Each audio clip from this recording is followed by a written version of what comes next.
New Thought Media Network. We are a global broadcast network of positive music, media, and entertainment, inspiring humanity's evolution along the journey of enlightenment and creating a world of love, peace, empowerment, and prosperity for all. New Thought Media Network. Positively inspiring.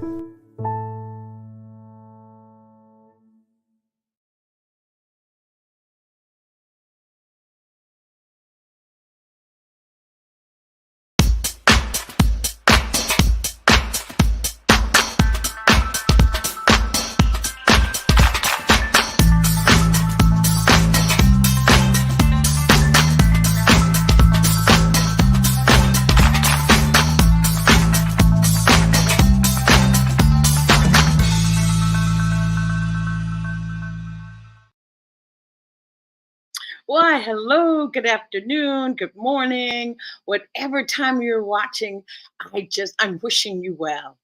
And I am Bonnie Gonzalez, yes, Bonnie Gonzalez, your doula for grief.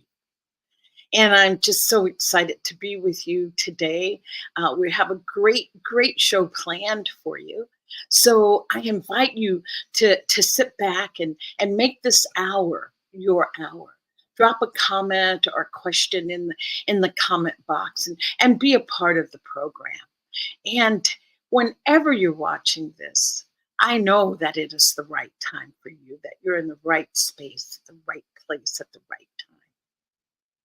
So a little bit about me. My name again is Bonnie Gonzalez, and I am a grief coach. I'm a registered nurse. I'm a religious science practitioner, and also a licensed soul collage facilitator. But most importantly, I am a human being right here on this planet with you right now, just navigating all that's going on around us all. We're all in this together. So I'm here with you navigating my specialty, I will say, or my gift is around grief. So I'm here to help demystify grief, to bring grief out of the shadows of our lives and bring it right smack dab into the middle of our lives. Because grief has a message. Grief has gifts to bring to your life. Grief is a human experience. And I want us to get comfortable, even cozy, if you must say, with grief, so that distressing factor that I hear from so many people, that distress, is put to rest. It's put to rest. It's validated, but put to rest. And what I always say about grief is that there's three components to grief.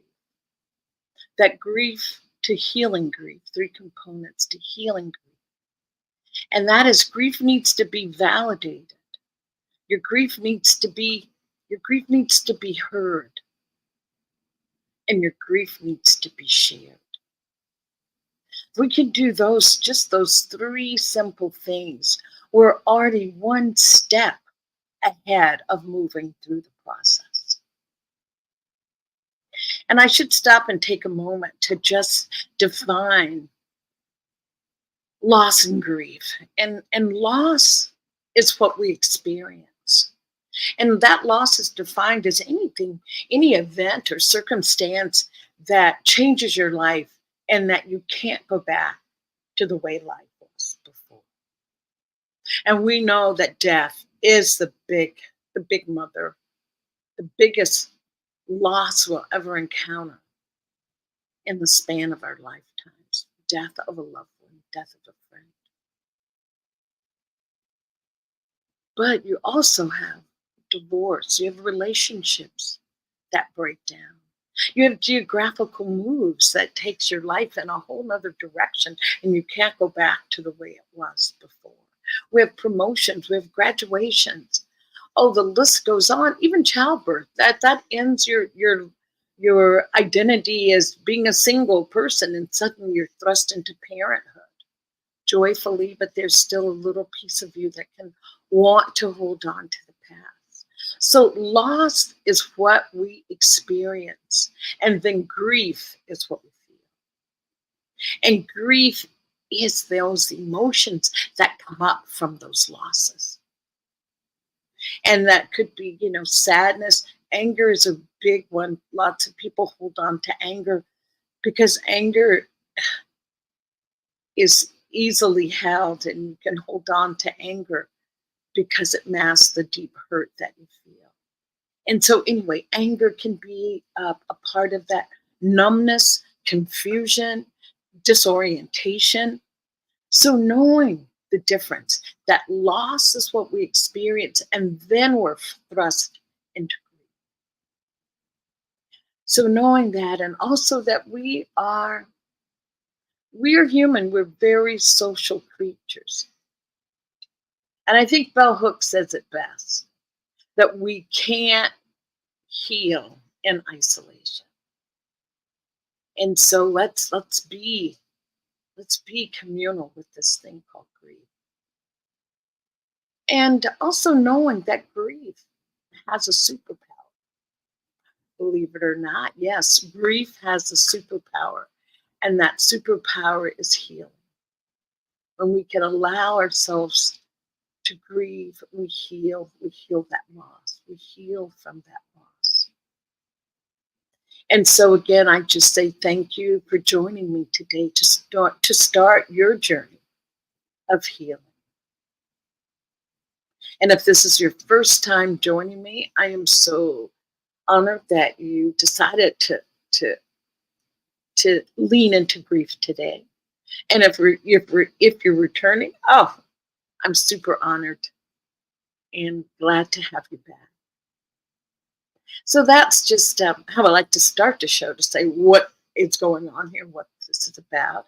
And then each week, as you know, I take a topic and we delve into that topic, because grief has so many different components. We've talked about collective grief, cumulative grief, anticipatory grief. We just have so many layers in different types of grief that we can encounter. And so today, my theme today is, grieving that loss of identity, grief, and in grief in a new geographical location. Who am I? When you move or find yourself in a new place, who are you? What's going on?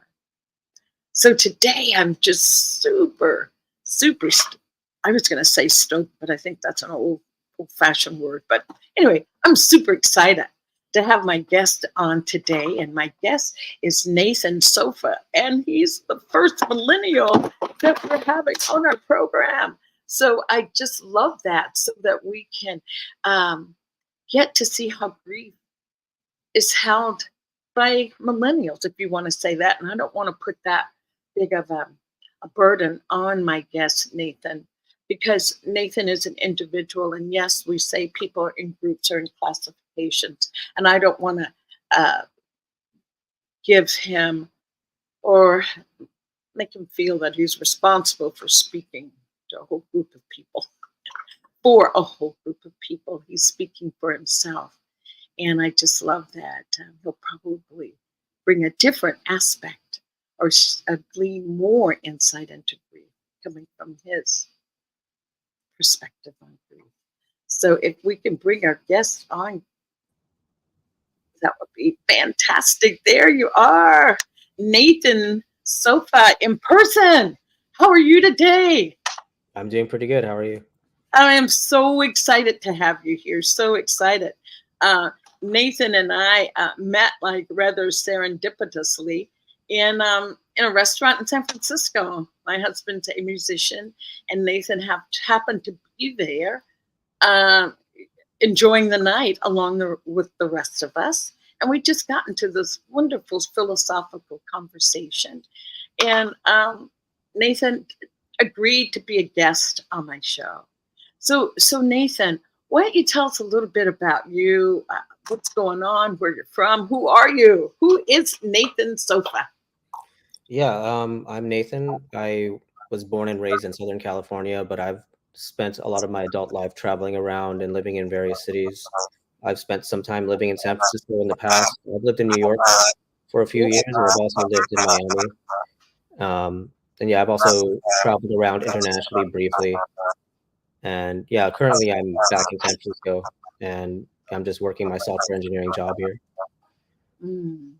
And how long have you been back in San Francisco? I've only been here for about like a week or two. Only a week or two? Is that Yeah, what you said? I recently came back here. Yeah. Right, right. So then, I was talking about losses and what puts us into grief. So you're relocating. Are you feeling a sense of loss? I should ask you that first of all. Are you feeling a sense of maybe being out of your normal environment? How's that for you? So I've moved, like as I've kind of just explained, I spent a lot of my adult life moving around. So I'm kind of used to the feeling of moving and starting over. And there's a lot of aspects to moving to a new place that I've noticed. I think in many ways there is like a sense of grief in the sense that you kind of lose your identity because we tend to define who we are in terms of things that are proximal to us. Like I am like our relationship to a family or my relationship to my friends, etc. And when you have to let those things go, you're kind of forced to answer the question, just who am I really? And when you move, it kind of gives you an opportunity to explore that. So in many ways, there is an aspect of loss, but it's also in my mind an opportunity to redefine yourself and really understand who you are deep down. I'm so sorry, Nathan. No worries. Please continue. Yeah. Yeah. So like when you move, like I think it's kind of it's a double-edged sword. There's an aspect of the loss of what you once were, but there's also this opportunity now to dive more deeper into yourself and try to figure out just who you really are. Because I feel like a lot of times we tend to live mostly unconsciously. I would say about 90% of the time we're living unconsciously. We're kind of just doing things because there are things that we're used to doing. And when you move, you kind of have to question, am I going to continue doing these things because it's genuinely who I am, or is it just what I'm used to? And this applies to like your friend groups. Maybe like you're just hanging out with certain friends because they're the friends you're used to hanging out with, and they're not really soul connection type material. And when you move, it kind of gives you an opportunity to make new friendships that are more genuine. So it's a gift and a curse, in my opinion. Wow. And you're so courageous, Nathan, when you were talking about living in other areas. You've moved to New York for a little bit. You've lived around in different areas and now relocating to San Francisco.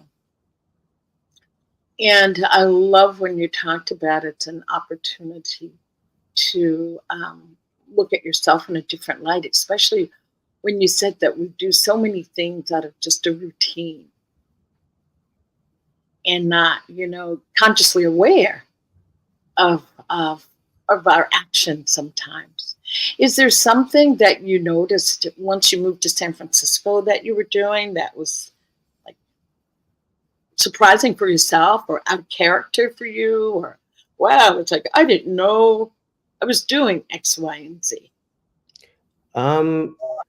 When I moved to San Francisco this recently, I kind of have moved often enough in the past to slowly gain an understanding of who I am. So I didn't really experience anything new when I moved here so far, but I have had a lot of interesting experiences traveling around internationally, and you can kind of emulate this rebirth process by traveling alone internationally, in my opinion. I think that's one of the benefits of traveling alone internationally.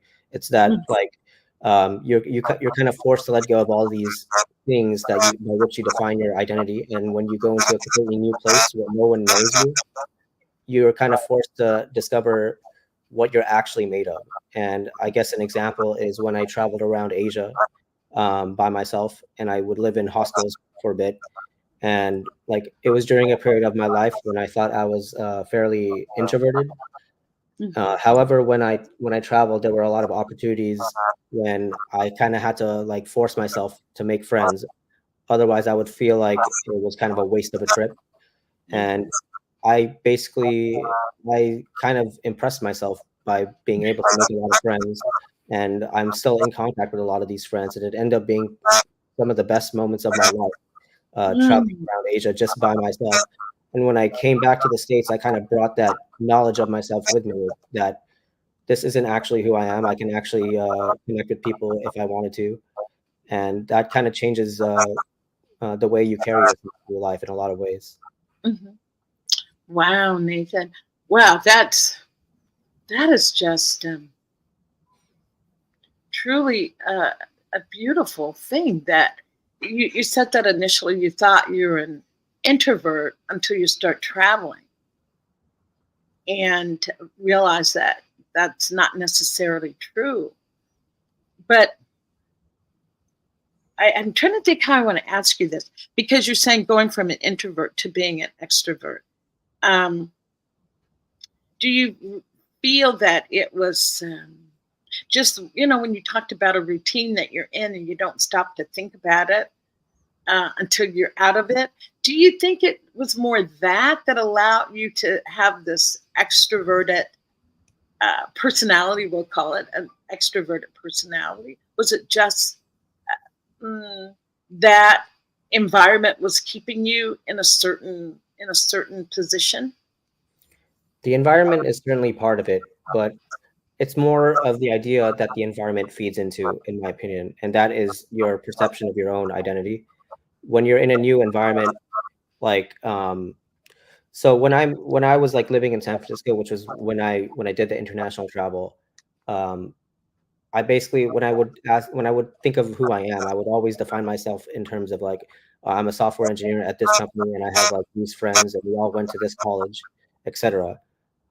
However, when I went to Asia, I noticed that none of that mattered anymore, and that helped me really dive into myself and wonder like, is that who I really am, or am I something else? And it kind of helped me to climb more into my authenticity, because a lot of us are kind of living lives that are pretty disconnected from who we are.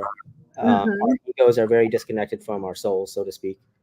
And when you kind of emulate an ego death when you travel alone, and that kind of forces you to discover who you are. That last sentence, I just didn't hear you. You said when you travel alone internationally, it kind of emulates an ego death, so to speak. So when you do this, you kind of have to rediscover who you are in a lot of ways.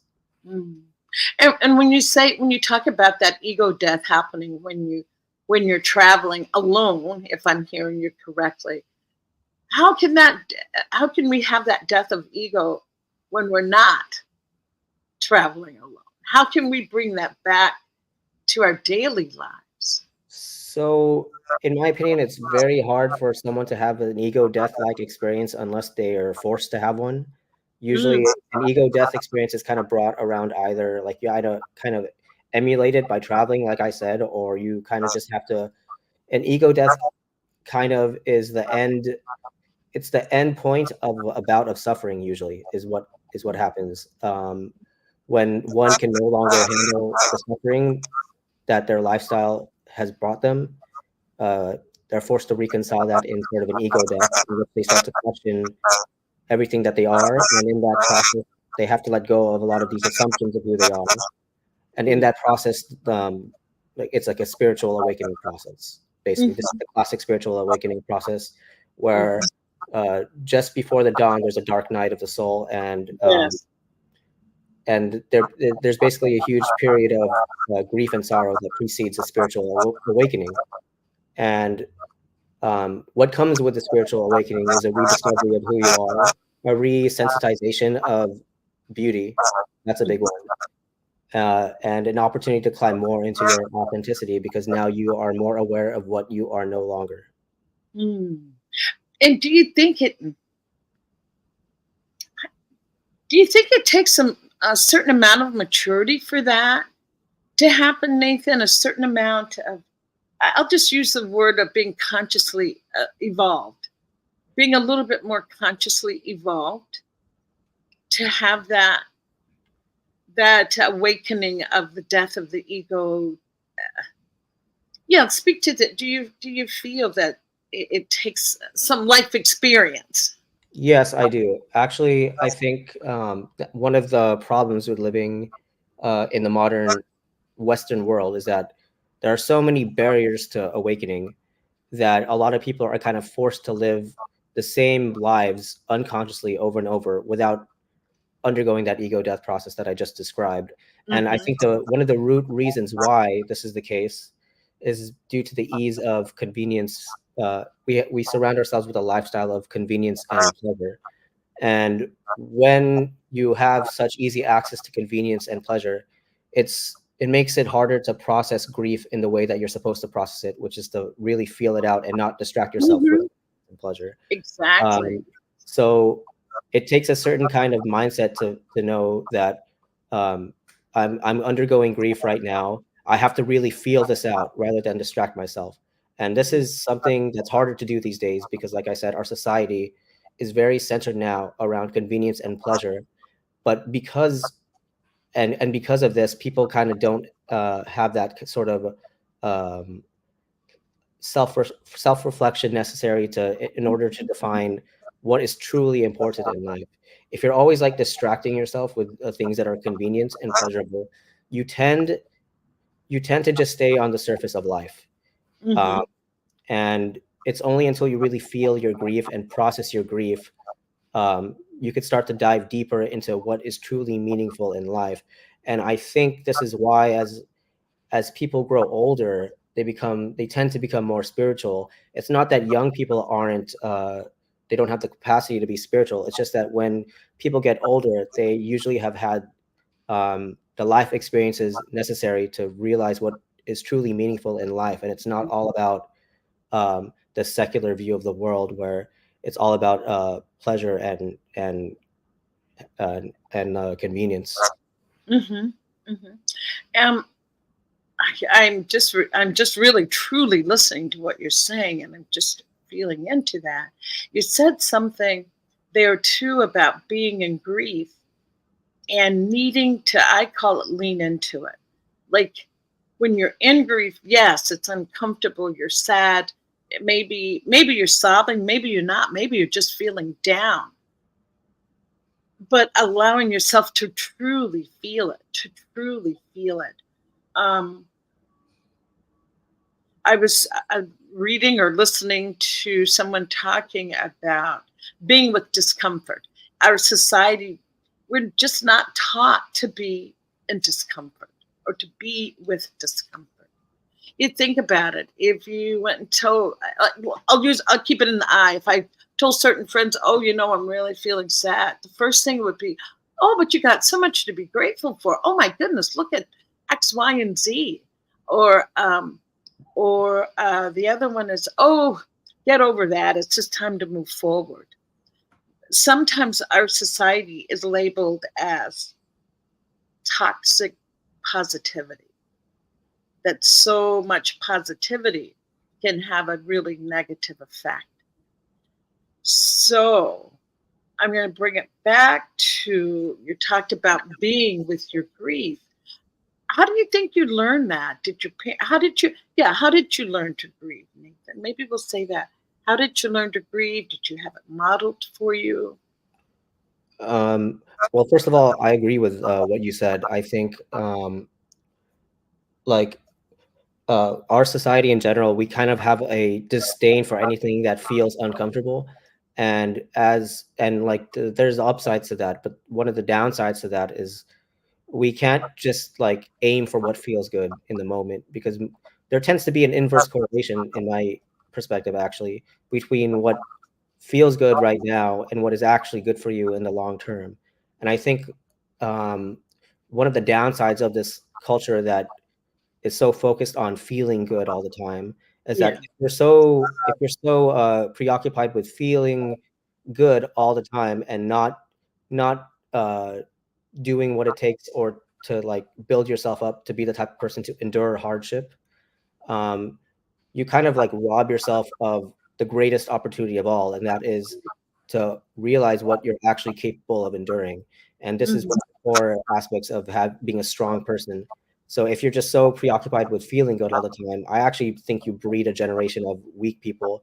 And this is and I don't think it's easy to be satisfied in life if you're a weak person, because you won't have what it takes to endure life. But going back to what I said, I think the best way to process grief, at least this was the case in my life, the biggest thing in my opinion is to listen to your own inner voice. There have been times where I had to process grief, monumental grief, and at following such events, there were opportunities where I could easily have chosen the path of distracting myself with the various distractions available to young people these days.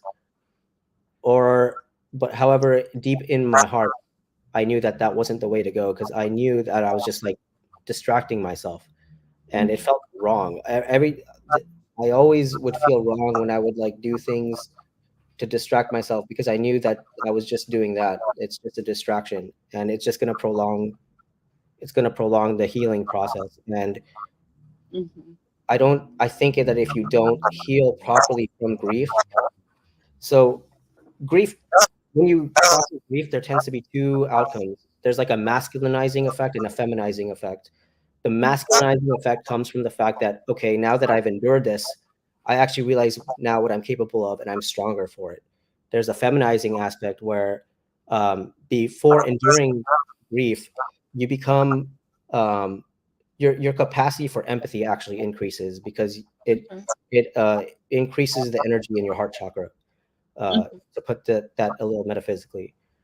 However, when you don't like process grief correctly, like the masculine aspect and the feminine aspect of that they don't become integrated in a healthy way. So this is why sometimes you have like extremely hardened individuals. Like when someone goes through loss, or they experience grief in some way, you'll see the quintessential like very hardened, hyper masculine person who's somewhat brutal in a sense. And the reason why they come out like that is because they haven't integrated the feminine aspect very well post grief. I always say that the what we all need to strive for in life is to be something that I refer to as a heart warrior. And a heart warrior is someone who is strong. They know their purpose in life, and they have self-respect. But they know they don't take disrespect, and they know what they want. But it must be balanced by a strong heart. And if you don't have that, you tend to become brutal in a way. I think this is the best way. This is actually one of the main points of life, I think, is to harness the integration of the masculine and the feminine, especially those that come like post grief. I think that's one of the main points of life, is to integrate these in a healthy way. Okay. Oh wow, Nathan, so many beautiful and really profound and deep ideas that you've shared. And gosh, I don't know where to start, because there's so many, and trying to pick it apart, and it's all beautiful. And want to start with, I guess I'll just start with, I always say that grief has its gifts. Grief does have its gifts, and you talk about that, expanding us, bringing deeper connection with each other, allowing compassion to develop. What I want to say to that is that, and you talked about that, when you don't allow yourself to grieve. But what happens, I feel, is that people suppress that difficult part of grief. They suppress it because they feel that they'll be overwhelmed by it. It'll be like a tidal wave that will take them under, and they won't be able to break the surface again. And what I like to say is that we can really hold both. We can hold deep, profound sadness, and we can hold joy, elation also. And when people are suppressing those feelings that quote unquote are termed, sad or negative or less desirable, when you're suppressing that, you're also suppressing your ability feel that extreme joy as well. Because when you're suppressing emotions, you're suppressing them all. They don't get separated out. Mhm. And so I'll bring it back to this. Do you think you need a spiritual practice to help you navigate grief? And that's just an opinion, just a thought. I'm not uh yeah, I'm not promoting any religion or philosophy. I just want Mm. your opinion on that. Does a Um, philosophical belief or spiritual practice come into play? I'm a fairly spiritual person. However, when I had to deal with a lot of the grief issues that I dealt with in my life, I was not like spiritual at that time. But I always say that I, I think that being said, I don't think it matters what religion or Mm-hmm. road of spirituality one follows. I think um, that it's almost always true that when it comes to grief, at least, one should always really listen to their heart, and the heart will always lead the way to the right way of processing things. And I also think it's important that just because it's important to realize that just because in your conscious mind you believe that you've processed the grief, that doesn't necessarily mean that in your subconscious mind that it's been processed. And actually, a lot of the reasons why people are having they're not getting what they want in life is because something hasn't been sufficiently processed in the subconscious, and because of this, they're forced to replay a lot of things and relive the same types of experiences. And this kind of goes into my next point, and that's kind of how to account for how do I know how do I establish a dialogue with my subconscious so I know Mhm. what's going on in my subconscious. And there's a Mhm. lot of ways to do this actually, and this goes back to a lot of spiritual practices. Yes. I think like one of the lowest hanging fruits is to start a dream journal, Ooh. because what a dream, people don't actually understand how powerful dreams are. Like a dream is basically, so okay, let me track back for a bit. Okay. Yes. Okay. Carl Jung has talked about how like people are basically we're always in a dream state. It's just that when you sleep, the conscious mind becomes quiet enough for you to actually be able to experience the dream, and the dream Mhm. is basically what your subconscious is trying to tell you, and the subconscious's language is in it speaks in symbols. So a lot of times these dreams they're not like literal dreams. You have to understand the symbolism behind the dreams.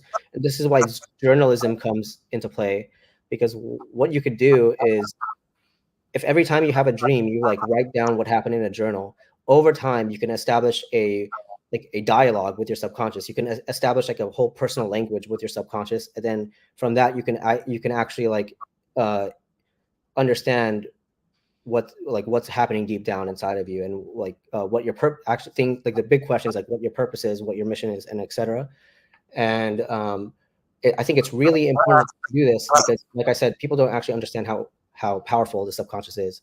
I would Mhm. actually go as far as to say that the subconscious is what manifests your life. It's like your conscious mind is 1/10 of who you are and your life. Your subconscious mind is Mhm. like 9/10 of it. So when you establish this dialogue through dreams, you're establishing contact with the other 9/10 of yourself, which is basically directing your life without you even knowing it. And the Right. subconscious is also deeply connected with spirit and the divine and your higher self and your guides. So it's always important to have this uh, your vessel clear and like a transmission between you and your subconscious. It's important to have that, in my opinion. And the lowest hanging fruit is just like paying attention to your dreams, in my opinion. Mhm. Yeah. Right. Right. And that and paying attention to your dreams so that what is the outcome there, Nathan, that you're hoping for when you're saying paying attention to your dreams because? It can help you understand what's going on in your subconscious that needs to be dealt with. This could be like signs of unresolved grief. It could also Mhm. be signs of like maybe uh, this is a little out there, but I believe all of us has like a purpose. Like there's a reason we were born Oh, here. And yeah. sometimes if your day-to-day life is too out of touch with your purpose, it could lead to one suffering in your conscious life. but it could also lead to like your subconscious might try to communicate this to you in your dreams. Wow. So it's important for a lot of reasons. Yeah, because our conscious life is just like 1% of who we are. Like Yes. we're extremely powerful. It's like almost mind-boggling. People have Wow. so much power over their own reality. Mhm. And yeah, this is why people say like mind over matter. And it's literally because your subconscious just creates your reality, and Right. it's like very powerful. So Wow. Well, Nathan, you're a sage. You're a wise sage. Or maybe I could say you're a mystic even. But I think that's absolutely beautiful. And I hear what you're saying about your lowest hanging fruit was a dream journal. For me, if we can just learn for those people that don't have dream journals, for me, and I say meditation, and I don't mean like sitting for long periods and, with legs crossed. If you could just start, I think you need a place to start especially with meditation, because so many people will say, "Oh, I can't sit still that long. I can't." But what I was going to say is that meditation is not always just sitting still. You can have a walking meditation. You can walk and imagine that the earth is kissing the bottom of your foot with every step that you take. I not so much until that well, it is mindful, but I guess I'll just use mindful because we're familiar with the term. But allowing anything that brings you into a moment of stillness, even if you can sit. And I know so many people can't do quiet, but I love quiet. But if you can sit and listen to your favorite piece of music that brings you stillness inside, I think the thing is to start practicing stillness. And you're talking about the dream journal.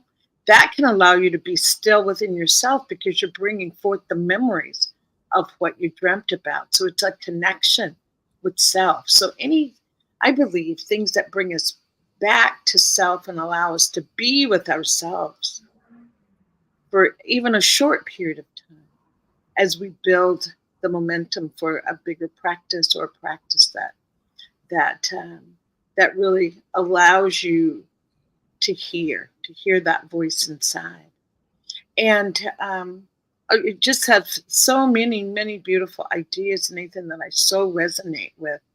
And I love dreams. We could do a show just on dreams, but I want to bring it back to when you talked about a dark night of the soul. And did you experience that, and what brought that about? let me think for a moment. I have experienced some dark nights of the soul. Actually, it was actually related to losing a loved one. Um, yeah, notably, I lost like my brother when we were both around 23 years old, and I I I spent years distracting myself from processing the grief. And like the reason was because my day-to-day life, it felt so hectic that I felt like I couldn't afford to spend the time to dive deeply into it, because I always had something that I needed to do. I had like a heavy course load at the time in university. And right after graduating, I traveled for a bit. So I'm not trying to process grief while traveling. And then I immediately started working full time. And I didn't realize that when you start working full time, you actually have like less free time. I had less free time than I thought I would have. So like years would go by before I was able to process this. And interestingly enough, in my dreams throughout this entire like 6-year period where I didn't process this grief, in my dreams, like my brother would like show up in my dreams. Like sometimes he's not like the main character, sometimes he's just like a side character, but he's just like there in like the background. And like deep down I kind of knew like, okay, I'm not like processing this correctly, that's kind of why this keeps showing up. And then like it wasn't until like 6 years after he died where like something happened where I was like forced to confront this. I basically like stopped working for a brief period of time, and I went back home with my parents, and I stayed there for a bit, spending time with my family. And the thing is, when I was with my family, it came to the point where I couldn't ignore it anymore, because when I was with my family, like his death is so real to them. When I'm with my friends, I could kind of just like pretend it didn't happen. But when I'm with my family, like the death is so real to my mom and my sisters, and it would always like come up. It kind of like forced me to deal with it, and it was during that period of time where I was like forced to deal with it.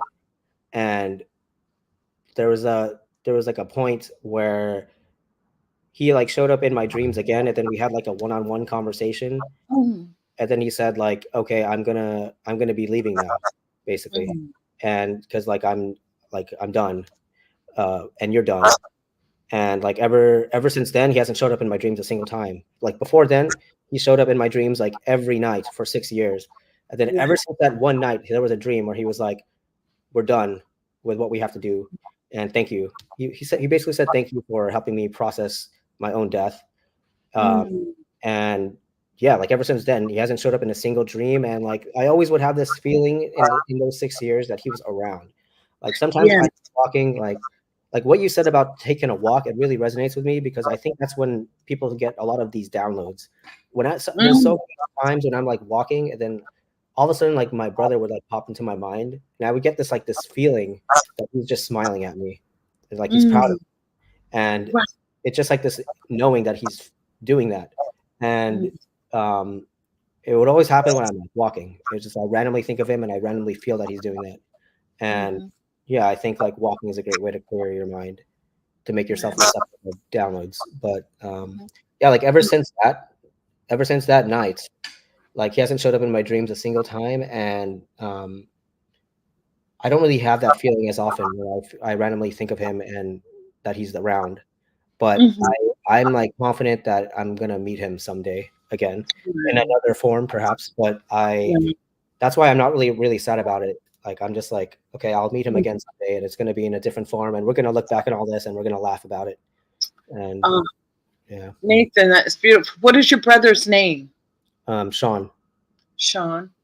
Wow. Thank you to Sean.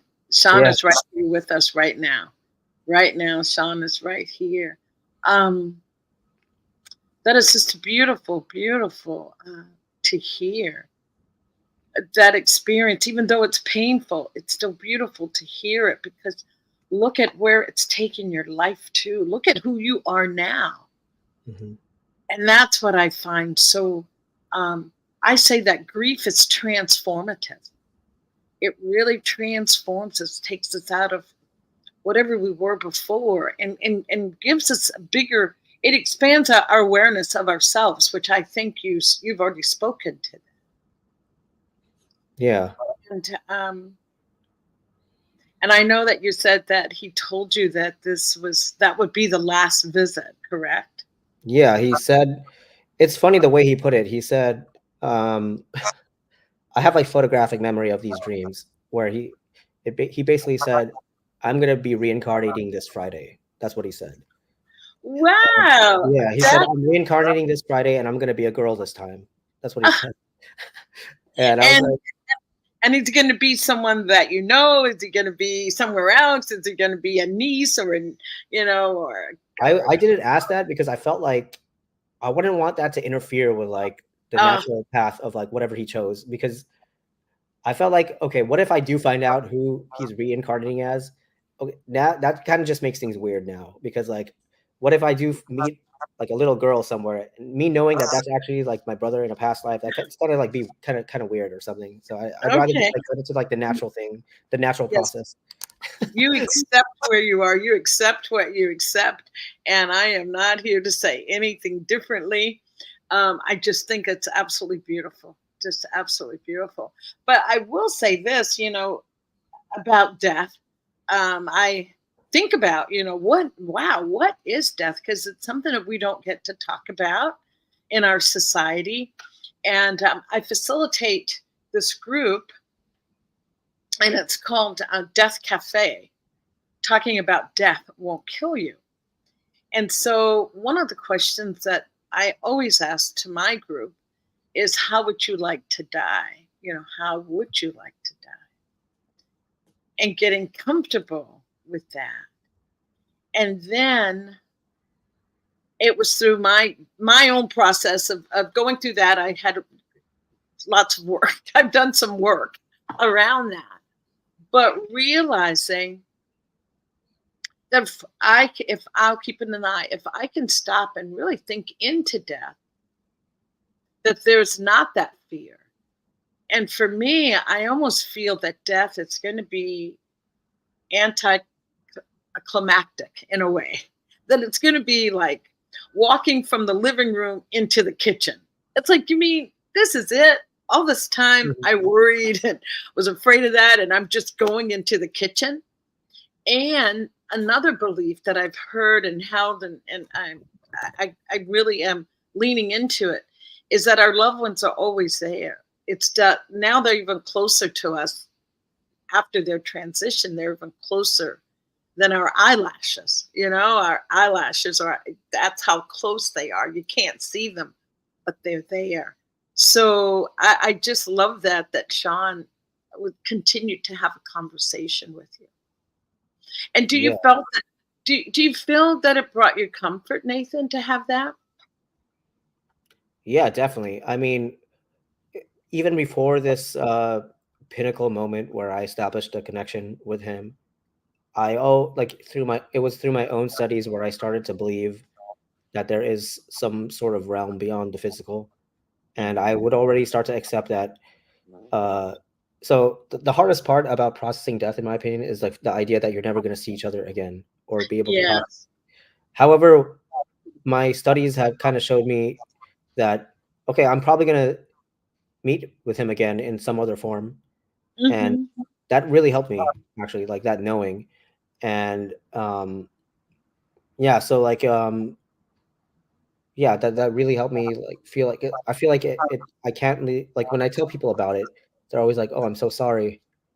And I'm like, "Oh, it's chill. I'm gonna like in my mind, I'm like, oh, it's chill. Mhm. I'm gonna see him again someday. It's not like it's the end, right? Right. Like Right. it's not as sad to me as it used to be because of this Mhm. knowing, this knowing Mhm. that I'll see him again. Right. And to add to what you said about processing what the death experience will be like, I think a really insightful book that describes what the death experience is like is the book called Journey of Souls. I don't know if you've heard of. Oh my gosh, you're I just downloaded that on my Kindle to read it. Oh my No way. goodness. We are just too synchronistic here. Yeah, Journey of Souls is like when I first picked up that book, I couldn't put it down. It was one of the most fascinating books I've ever read. And I guess for the viewers who might not understand what Journey of Souls is about, it's basically this really educated person. I think he has like a PhD in something, Mhm. I forgot, but he basically had a bunch of clients, and he discovered this form of hypnosis where he was able to get his clients into a certain trance state of hypnosis. And when they were in this state, they were able to recount their past lives. And not only that, they were able to recount what happens at the moment of death uh, in a very precise manner. And he was able to cross correlate what all of these like hundreds of clients were saying, and they were all very similar to like a 95% to the like a 95% degree. So he thought, okay, there must be like something to this. But to summarize it, the whole like idea behind that book is basically like the earth is like a school, and you come here to like learn certain things, and you either learn it and you can move on to the next thing, or you don't learn it and you might have to like repeat a lot of lessons by being reborn here.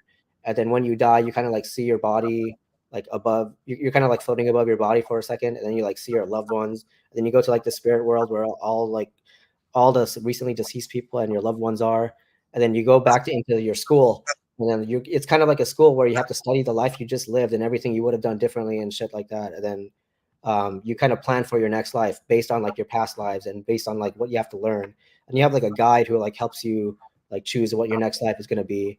uh, Yeah.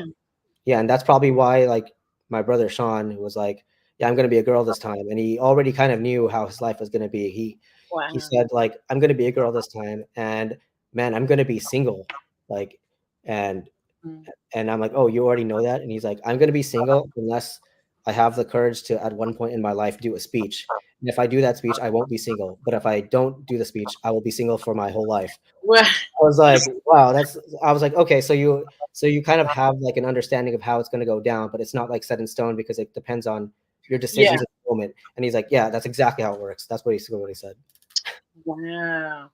Wow, Sean, with Sean coming to you in that dream in that way, Nathan, mm, for you, how are you holding that? That he was saying this is the last time he was giving you this information. How are you holding that? How are you holding that last visit? It gives me a sense of confirmation because I always kind of knew that's kind of how it worked before Mm, that dream. And then when I had that dream, like it kind of like confirmed what I knew. And also it served as like I think that was just his way of saying like, be right back. I'll see you later. Because mhm, I feel like before then he was really close to me as I just described. Like I would always like feel him randomly, like mhm. walking down the street, walking from the gym, whenever I'm alone, especially when I'm sad, I would feel him. Wow. When I'm sad, I could feel him like with me, just being sad with me. I don't really feel that anymore. And I think that's because I one processed the grief, and two, he's probably moved on to like the next thing Mhm. already. And yeah, I think that was just what his way of like saying bye and like thanks for like believing that this could be a real probably. Yeah. Oh, wow, Nathan, that is just so affirming for me how transformative grief can be, and Mhm. how and what insight it can bring into your life. Deep insight, deep, profound insight. Do you feel that this incident with Sean is what started you on a spiritual path? Would you say that? I don't think it's actually what directly caused me. It wasn't the thing that caused me to go down the spiritual path. I actually went down the spiritual path in a completely independent manner. I started down the spiritual path because I sometimes I would like watch the news and then Hmm. I would think like after I did some research on some things on the news, it's not like a specific thing. It's like over time, I started to realize like, well, that's not entirely accurate. And Yeah. over time, I realized, okay, so they're lying to us, kind of. Mm. Most people believe it, and I used to believe it, and then it started to get me questioning, like, what other things did I just believe without like verifying? And I started questioning a lot of the things that a lot of the beliefs that were kind of just spoon fed to me growing up, and I started questioning a lot. And it was mostly like an intellectual pursuit that got me open to spirituality. I slowly realized through years of research, it wasn't just overnight, that like I slowly started to realize that this isn't only like possible, it's like probably true. Like the whole spiritual thing is probably correct. And yeah, this whole experience with my brother is like completely separate actually. Like it's not the reason why I believe in it. I think anyone who has like a questioning mind, who wants to know the reasons behind things, and they keep questioning why, they'll tend to go down the road that I went down. Hmm. It's just that, like I said, there's like a lot of distractions in life, and I feel like had it not been for me being in certain positions in life, in certain moments in life where I had like zero distractions, I don't think I would have went down this road. Um, and yeah, I think it's kind of like that by design, and I could go on and on about this, but Yeah. like everyone is forced to deal with a lot of things that don't actually matter in the long run.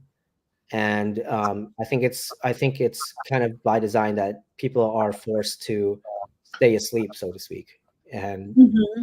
I think it's like that to maintain the power dynamic, because if people stay asleep and they think life is meaningless and there's no life after death, and everything is a big cosmic accident, Hmm. people are easier to control.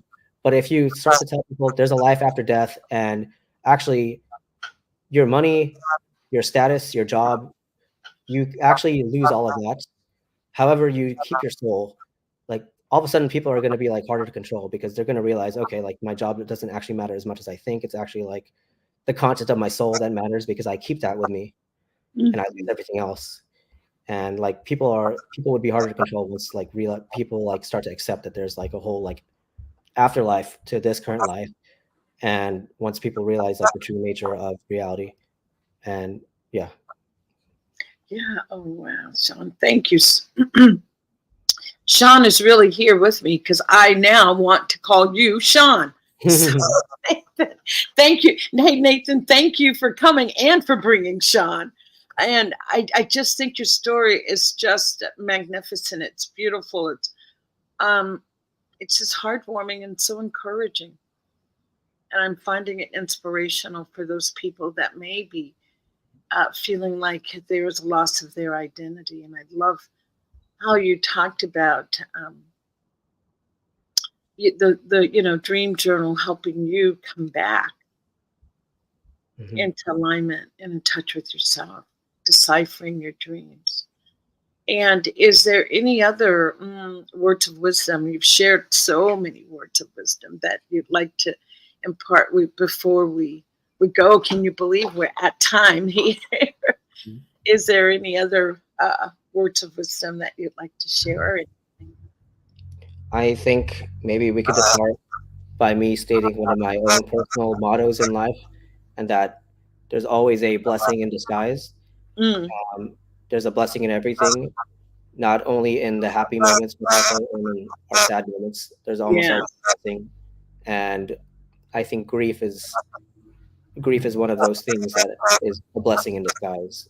yeah, And there's almost always a dawn after the night, and mm, yeah, there's a blessing in everything, even grief. yes, yes. Thank you so much. It's reminded me of a Buddhist quote: the darker the night, the nearer the dawn. The colder the winter, the nearer the spring. And I think that does allow us to hold on for hope during our dark nights of the soul. Um, and I just thank you for sharing your wisdom, and not only sharing it, but for us to really witness it. It's like you're not just talking words, you're living those words. Mhm. And that is most important. So I welcome you to come back. I think we have even more that we can discuss. And you're recommending, what is the book, The Journey of the Souls? Journey of Souls. I think it's by Richard Newman. Yes, yes. As I said, I just downloaded it. I had another friend just like you, Nathan, who was reading it. It was like, oh, you must stop what you're doing. You've got to read this book. You've got to read this. She was so fascinated by the ideas and the concepts that he was speaking of in the book. So I can't wait to go and read it. Yeah, So yeah. It's actually by a guy named Michael Newton. My bad, not what I said before. Yeah, Journey of Souls by Michael Newton. what's the name again? Michael Newton. Oh, Michael Newton. You're right. Yeah. Michael Newton. Oh, fantastic. And I just wish you well on your journey. Nathan, you really, truly are a bright light. You're truly a bright light here on the planet right now. And we need you. We need the gifts that you're bringing. We need you. So please continue to speak and find places or groups that you can speak to. And even if you're not speaking to a group, just speaking to one person is a part of your mission, because one by one, it's like the lights in a building. The entire building is dark, but one by one you watch the lights come on until finally the entire building is illuminated. So that's what I feel is our gift, you and I and others, one by one, turning the lights on so that we can illuminate, so that we can illuminate our world right now, right now. Mm-hmm. And I just honored, and I bow in the Buddhist or Japanese culture. The deeper the bow, the more respect. So I'm giving you the deepest bow that you can imagine, and I invite you to come back onto the show and discuss. I'll read Journey of the Souls, and we'll come back and discuss it from that point of grief. So Sounds good. Sounds good. And having some beliefs too, deep philosophical beliefs, I feel help us navigate that grieving process even more deeply, because you talked about, if it's not processed thoroughly, some of the negative effects that it can have. But when it's processed thoroughly, look at the positive effects. So thank you. And I just again, thanking my guest, Nathan Soufer, for coming on and sharing his wise words, and a sage of our times. And I wanted to say thank you for watching. Again, I'm Bonnie Gonzalez, your doula for grief. I'm a grief coach, and you can find me at Bonnie at yourdoulaforgrief.com. And also Wednesday, the 29th, I will be joining Robin and Gil on Rockin' the Love at 12 noon. And we'll talk about preparing for the holidays, because grief doesn't take a day off. So I'll be a guest on their show. So that's Wednesday at 12 noon. So the 29th. So just sending big love to everyone. Thank you for watching, and I'll see you next time. Thank you again, Nate. Thanks again to Nathan Soufer. Thank you. The namaste. Gracias. Ciao.